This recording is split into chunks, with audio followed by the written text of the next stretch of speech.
Now it's the movie segment, and there's been a whole bunch of movies that have come out recently. A lot of blockbusters. And I've seen 0 of them. You don't really bother to go to the movies. I see a lot of movies. I'm 100% art house goon. I didn't even go to MIFF because I thought it was too mainstream. Yeah. Mainstream independent film festival. Well, you got to go to the Melbourne Underground Film Festival.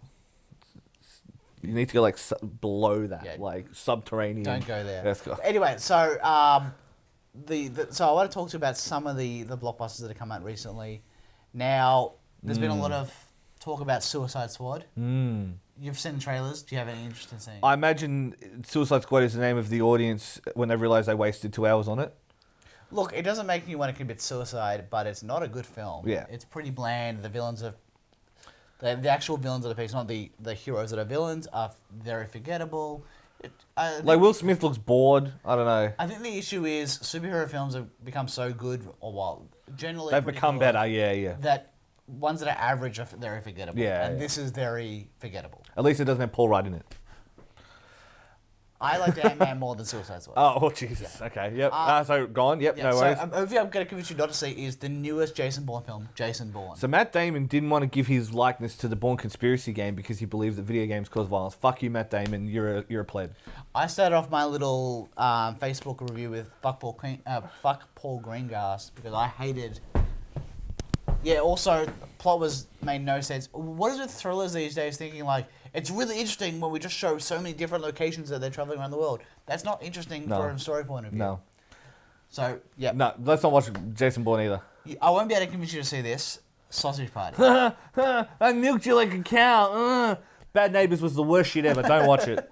So, Seth Rogen in an MA animated film about food that find out that they get in and die. Do you know what would be a great vehicle for Seth Rogen? If you gave him like a real edgy, serious story like about a southern preacher who actually has the word of God. Yeah. I understand you like the preacher adaptation. But this, I was expecting lots of like stupid, like weird jokes and like crude humor. And yeah, because it's Seth Rogen. Exactly. But there was actually like interesting sort of discussion and jokes about belief and God. There's lots of jokes about the Middle East conflicts. Played out in like bagels and whatever. Well, they've got like tabbouleh set up in a camp or something like that. Not quite like that, but there is some interesting things that it was more interesting than I thought it was going to be. Okay. Moving on to the next film that just came out, War Dogs. Okay. Again, I think you should see it. You won't be interested in it because it's got Jonah Hill in it. Jonah Hill and Miles Teller. Miles Teller from Whiplash. Your mate. Yeah. Play international arms dealers. Was sort of like 20, 30-year-old sort of guys that become arms dealers. So like stoners who end up in the Middle East, like, dude, we're chasing some hash, and then they're like arms dealers. Not really like that, but yeah, kind of. It's a bit of a dark comedy. More interesting sort of character development than I thought it was going to be. But the film... You're not really doing a good job of these. Like, they're not all worth seeing. I'm just rapping. We're doing a rap. Okay, Come rap. on. Yeah. But the film that you should see, that I really, really enjoyed as a pick of the bunch, is The Shallows. That's the Jaws one, isn't it?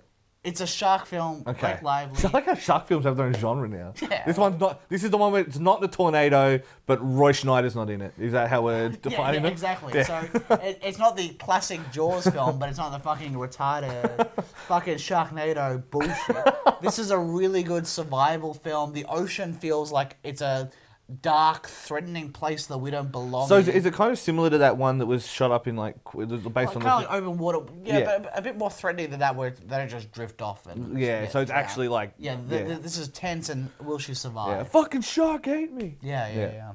Yeah. So that's everything.